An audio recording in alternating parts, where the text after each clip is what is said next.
Salam əziz və dəyərli müəllimlər, hər vaxtınız xeyir olsun. Bugünkü izahda sinifin idarə olunması haqqında müsahibədə verilə biləcək maksimum suallar haqqında məlumat verəcəm sizə. Və yeni dərsimizə, yəni yeni müsahibə qrupumuz 27 avqust tarixində elə təzəcə açılıb. İstəsəz 050 565 2619 nömrəsi ilə də əlaqə saxlaya bilərsiniz.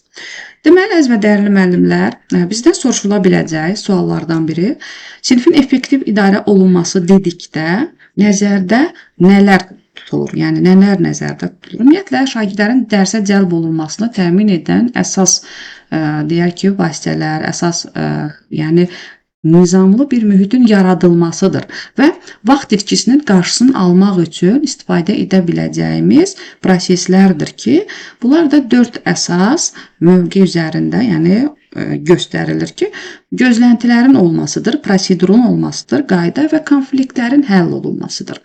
Baxın, bizdən soruşula bilər ki, gözlənti nədir? Gözlənti biz şagirdlərə ötürəcəyimiz bir mesajdır. Yəni, öncədən gözlənti haqqında şagirdlərə mesaj ötürürük. Ümumiyyətlə, müsbət gözlənti də ola bilər, mənfi gözlənti də ola bilər. Gözləntilər nə ilə əlaqədar ola bilər? Gözlənti də hörmətlə əlaqədar ola bilər. Daha sonra, deyək ki, təhlükəsizliklə əlaqədar ola bilər. Bir də məsuliyyətlə əlaqədar olan gözləntilərimiz var ki, yəni biz əsasən müsbət gözləntilərdən istifadə edirik. Məsələn, baxın, biz deyirik ki, şagirdlərə, məsələn, mən bilirəm ki, siz bir-birlərinizə hörmətlə yanaşacaqsınız və yaxud da ki, tapşırığı vaxtında bitirəcəksiniz. Bax, bu nədir? Mən onlara müsbət şəkildə gözlənti qoyuram. Bir də var ki, məsəl üçün, mən bilirdim ki, sən onsuz da mövzunu çatdıra bilməyəcəksən, nə bilim, mən bilirdim ki, onsuz da sən imtahandan yaxşı nəticə göstərməyəcəksən. Bax, bunlar nədir? Bunlar mənfi gözləntidir. Yəni, gözlənti aydın şəkildə şagirdlərə bildirilməlidir və gözləntilər ötürülən bir mesajdır. Mən dedim, bit qutardı. Yəni, şagird əməl də edə bilər, etməyə də bilər. Daha sonra isə qayda nədir? Qayda ümumiyyətlə sinifdə təhlükəsiz, qarşılıqlı hörmətin təmin edilməsində istifadə edəcəyimiz bir davranış çərçivəsidir ki, əsas xüsusiyyətləri nələr ola bilər? Birgə hazırlanmalıdır şagirdlərlə, müsbət dildə olmalıdır, həddən artıq sayı, yəni çox olmamalıdır, 3-5 arası olmalıdır və gözlə görüləcək bir yerdən asılmalıdır ki, yəni şagirdlər həmin qaydanı görsünlər. Deməli, baxın, birgə hazırlamalıdır deyəndə, yəni qayda şagirdlərin özləri ilə tərtib olunur ki, onlar məsuliyyəti tam şəkildə dərk etmiş olsunlar. Yəni, özləri bunu etdiyi zaman bu prosesi, əlbəttə ki, daha yaxşı yanaşmış olacaqlar. Bir var ki, mən deyirəm ki, bunu etmək olmaz. Bir də var deyirəm ki, məsələn, biz koridorda qaçmaq əvəzinə sakitcə addımlayırıq, sakitcə yeriyirik. Bu nədir? Baxın, pozitiv dildə çatdırmış oldu, müsbət dildə. Bir var ki, mən 10 dənə qayda qoyuram, uşaq yadında saxlaya bilmir. Bir də var ki, mən burada 3-5 arası qayda qoymuş oluram. Qayda da nə ilə əlaqədar ola bilər dedik? Hörmət, məsuliyyət, təhlükəsizliklə. Ümumiyyətlə, tədris ilinin əvvəlindən müəyyən edilməlidir. Ehtiyac olduqda isə, yəni müəyyən vaxtlarda da həm qayda, həm gözlənti müəyyənləşdirilə bilər. Daha sonra isə müəllimlər bizə verilə biləcək suallardan biri də prosedur nədir? Prosedur işin axıcı şəkildə, rəvan şəkildə yerinə yetirilməsi üçün istifadə olunan mühüm deyəndə ki, müəyyən daha doğrusu addımlar sistemi kimi də biz bunu başa düşə bilərik ki, prosedur da 3 əsas addımdan ibarətdir. Birinci biz öyrədirik, daha sonra məşq etdiririk, möhkəmləndiririk.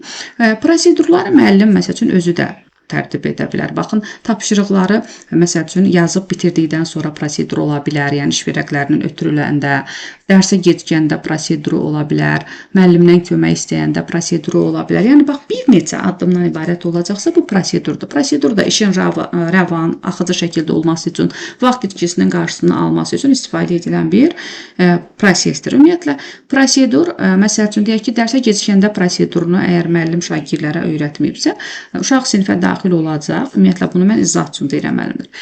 Uşaq sinifə daxil olacaq. Məsələn, mən ona sual versəm ki, niyə gecikmisən?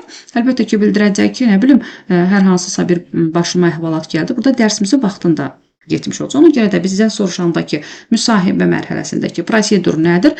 İşin rəvan, axıcı şəkildə, addımlarla, yəni ardıcıl şəkildə getməsi üçün yerinə yetirəcəyimiz bir addımlar sistem kimi başa düşə bilərik ki, 3 addım əsasında. Birinci öyrədirik, məşq etdiririk, möhkəmləndiririk. Və sual verilə bilər ki, prosedurların möhkəmləndirilməsi nə qədər keçə bilər? Əlbəttə ki, 21 günü əhatə edir.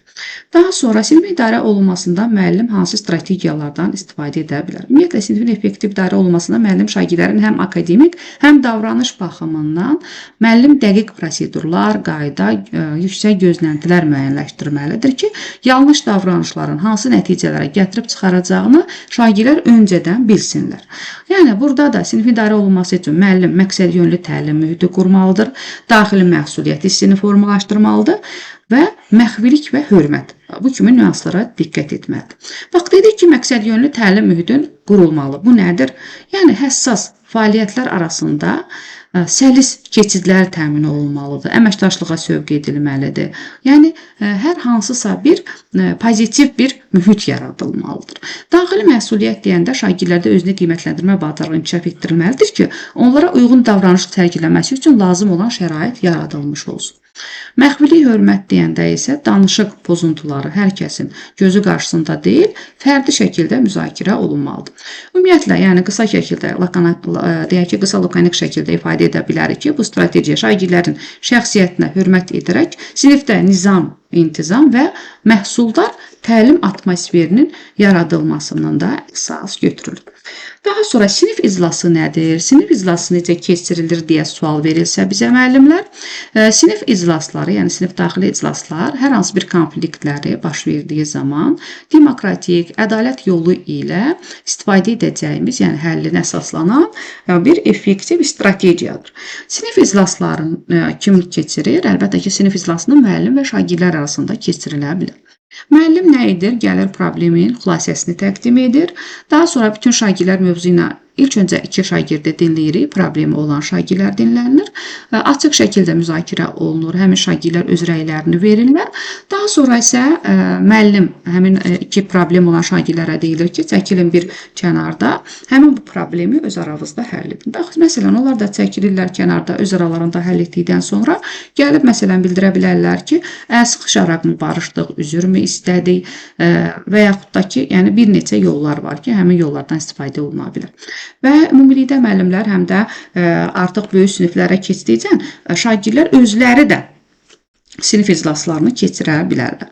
Yəni, məsələn, 8, 9, 10, 11-ci siniflərdə artıq bu bacarıq onlarda formalar necə keçirəcəklər desələr, seçim çarxı və qutu var ki, müxtəlif seçimlərin yığıldığı bir qutu var. Həmin qutudan istifadə edərək. Məsələn, seçim çarxını fırladırlar. Seçim çarxı fırlanır ki, məsələn, time-out götürün, nə bilim, üzünü çevir get, üzür istə, əl sıxışaraq barış və s. kimi. Belə, qısacası sinif iclasları şagirdlərdə məsuliyyətli qəbul etmədi, problem həll etmədi, sağlam şəkildə müzakirə aparmadı ki, bu kimi bacarıqları inkişaf etdirmiş olur. Daha sonra deməli müəllimlər verilə biləcək suallardan biri də sinifin effektiv idarə olunmasında təlimə, təhsilə necə təsir edir? Ümumiyyətlə, sinifin effektiv idarə olunması təlim-tərbiyə prosesinin keyfiyyətini birbaşa yüksəldən əsas amildir. Deməli, bizdən soruşulsa ki, sinifin effektiv idarə olunmasında təlim-təhsil necə təsir edir? Təlim-təhsilə necə təsir edir? Bəli, təlim-tərbiyə prosesin birbaşa inkişafına əsaslanan, deyək ki, amildir. Vaxt itkisi və dərs pozuntusunun qarşısı alınır, təlim prosesi daha sürətli və effektiv həyata keçirilir. Şagirdlər dərsdə tam dəqiq cəlb olunur və akademik uğurların artmasını təmin edir. Yəni, nəyi doğru, nəyi yanlış olduğunu öncədən bildiyi üçün çaşqınlıq yaşamır. Özünə inan addımı artır. Sinifdə gərginlik aradan qalxır, rahat şagird yönümlü demokratik öyrənmə atmosferi formalaşmış olur ki, yəni qısa şəkildə ümumiləşdirə bilərik ki, sinifin effektiv idarə olması təkcə intizamı təmin etmir, həm də şagird potensialını tam, deyək ki, reallaşdıra biləcək təhlükəsiz və keyfiyyətli təhsil mühiti yaratmış olur. Daha sonra, əgər sinifdə konflikt baş veribsə, 2 şagird arasında müəllim bu problemi həll etmək üçün hansı yollardan istifadə təklif edə bilər? Bax, ümumiyyətlə, dedik biyaqlardakı konfliktlərin həll edilməsi üçün istifadə edəcəyimiz strategiyalardan biri də sinif daxili konfliktlərin həll edilməsi üçün, deyək ki, sinif iclaslarının keçirilməsidir. Deməli, burada da konflikt baş verdikdən sonra müəllim gərginliyi azaltmaq, problemi dinc yolla həll etmək üçün şagirdlərə aşağıdakı konstruktiv yolla təklif edə bilər. Emosiyaları idarə olunması, qarşılıqlı barışıq, məhəl qoymamaq, yəni həmin prosesdən yayınmaq, kollektiv müzakirə. Yəni, qısa şəkildə bu metod şagirdlərdə emosiyalarını cilovlamağa, qarşı tərəfə güzəştə getməyə, problemi sağlam ünsiyyətlə həll etməyə kömək edəcək bir prosesdir. Daha sonra sinif iclasında müəllim sinifdə müzakirə bacarığının formalaşdırılması üçün hansı bacarıqları formalaşdırılmasıdır? Təfəkkür və sosial-emosional bacarıqların əlbəttə ki, inkişafına əsaslanmalıdır ki, yəni burada əsasən şagirdlərin mütərəqqi təfəkkürü, mədəni ünsiyyəti, nitqi, dinləmə, hörmət, təhlil rəy bildirmə, sosiallaşma və əməkdaşlıq kimi bacarıqları formalaşa bilər. Təfəkkür dedikdə məntiqi, tənqidi, kreativ düşüncə tərzini formalaşdırır. Mədəni ünsiyyət dedikdə fikirlərimizi konstruktiv, aydın şəkildə ifadə edəcəyimizdir. Dinləmə dedikdə isə, yəni başqalarına hörmətlə yanaşırıq, onları səbirlə dinləyirik və fərqli baxış bucaqlarını da qəbul edirik. Təhlil rəy bildirmə isə başqasının davranışına və fikirlərini obyektiv müzakirə edərkən öz münasibətimizi düzgün şəkildə əsaslandırmağı bacarmalıyıq. Sosiallaşdırma və əməkdaşlıq dedikdə isə kollektiv birgə işləmə, ümumi qərarların qəbulunda deyək ki, iştirak etmək və sosial mühitə uyğunlaşmaq imkanını genişləndirilməsinə əsaslanmış olur. Yəni, sinif iclasları şagirdlərin öz fikirlərini sərbəst, mədəni əsaslandırmağa və yaxud da ki, şuurlu şəkildə yəni fərq kimi yetişməsinə xidmət edir. Daha sonra müəllimlər sinifin idarə edilməsində müəllim hansı yanaşmaları olmalıdır? Bəli, reaktiv müəllim var, proaktiv müəllim var. Reaktiv müəllim öncədən heç bir planı, qaydası, proseduru, gözləntisi olmur. Ancaq problem baş verəndə səs-küy salır, hər hansı bir konflikt yarananda dərhal reaksiya vermiş olur və hədə-qorxu yolu ilə cəza tətbiq edərək işi həll etməyə çalışır. Proaktiv müəllim isə baş verə biləcək hallarla bağlı öncədən hazırlanmış strateji planları olur, aydın qaydalar, gözləntiləri olur, problem yarananda qarşısını almağı bilir, şagirdin gözlənti, nizam, intizamı öncədən vərdiş etdirdiyi üçün sinifdə sabit və idarə edici bir mühiti formalaşdırmış olur. Buzqıran strategiyası nədir? Bəs buzqıran strategiyası nədir dediyimiz zaman, deməli, buzqıran strategiyası xüsusilə tədris ilinin əvvəlində istifadə olunacaq bir strategiyadır ki, buzqıran strategiyası şagirdlərdə bir-birlərini tanımağa, bir-birlərinin mənfi, müsbət xüsusiyyətlərini bilirlər və bu yöndə də onlara yardım etmiş olur ki, məsələn, bullying halları baş verməsin sinifdə, əsasən deyə bilərik ki, onlayn və yaxud da ki, əyani dərslərdə də tətbiq oluna bilər. Əsas xüsusiyyətləri nədir? Təhlükəsiz pozitiv mühit yaradır, ünsiyyət əməkdaşlıq olur, qarşılıqlı yəni tanıma, hörmətə əsaslanır və akademik uğura təsir edir. Bəli, bax, verə bilərlər ki, ümumiyyətlə buzqıran strategiyası şagirdlərin akademik uğuruna təsir edirmi? Əlbəttə ki, şagirdlər bir-birlərini tanıdığı zaman özlərini daha rahat, daha qəbul olunmuş hiss edəcəklər. Birbaşa onları dərsə cəlb olunmasına əsaslanacaq ki, bu da akademik göstəricinin yüksəlməsinə gətirib çıxarmış olur. Yəni, buzqıran strategiyası sinifdə müəllim, şagird münasibətini sağlam təməllər üzərində quraraq effektiv öyrənmə üçün zəmin yaratmış olur. Daha sonra valideyn məktəb həyatına cəlb olunmamasında prosesi aktiv iştirak etmədən qarşıya çıxan əsas maneələr hansılar ola bilər deyə belə bir sual verilə bilər. Deyək, konfidensiallıq pozula bilər. Vaxtaşırı valideyn hər hansısa bir iclasda həmin şagird haqqında, həm öz evladı haqqında xoşa gəlməz sözlər eşidibsin. Yəni, konfidensiallıq pozulur. Vaxt darlığı, yəni iş qrafiki ola bilər ki, üzrlü sayın müəllimlər, iş qrafiki ola bilər ki, hər hansısa bir, deyək ki, işləyər, məsələn, 8-də girər, saat 6-da çıxar və yaxud 4-də çıxar, gələ bilməz məktəb.